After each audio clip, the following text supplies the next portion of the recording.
ముక్క జ్యూసీగా ఉండి మంచి ఫ్లేవర్తో తింటుంటే ఇంకా తినాలనిపించే ఈ మటన్ గీ ఫ్రై కోసం 1/2 కేజీ మటన్ని క్లీన్ చేసి కుక్కర్లోకి తీసుకుని ఉప్పు, పసుపు, కారము, అల్లం వెల్లుల్లి పేస్టు, పుదీనా, కొత్తిమీర, నెయ్యి కూడా వేసి కలిపి 10 నిమిషాలు అలా పక్కన పెట్టేసి ఈలోపు ఈ మసాలాలన్నీ వేయించి చల్లార్చుకోవాలి. మటన్ కలిపిన కుక్కర్ని స్టవ్ మీద పెట్టి ఇలా కలుపుతూ ఉంటే 2 నిమిషాల్లో ముక్కల్లోంచి నీరు ఊరుతుంది.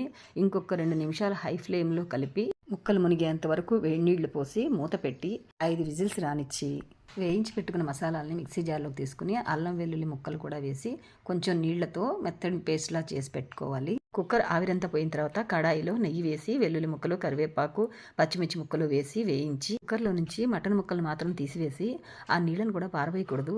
నెయ్యిలో ఈ ముక్కల్ని 2 నిమిషాలు వేగిన తర్వాత ఇందాకటి పేస్ట్ కూడా వేసి 2 నిమిషాలు వేయించి ఆ తీసి పెట్టుకున్న వాటర్ని కూడా వేసి దగ్గర పడేంత వరకు ఉడికించుకుని కారము, ఉప్పు, మిరియాల పొడి, మటన్ మసాలా వేసి ఈ మసాలాలన్నీ ముక్కలకు బాగా పట్టేంత వరకు కలిపి డ్రై రోస్ట్ అయ్యేంత వరకు కలుపుకొని పచ్చిమిర్చి ముక్కలు, వేయించిన జీడిపప్పు, కొత్తిమీర వేసుకుని సర్వ్ చేసుకోవడమే.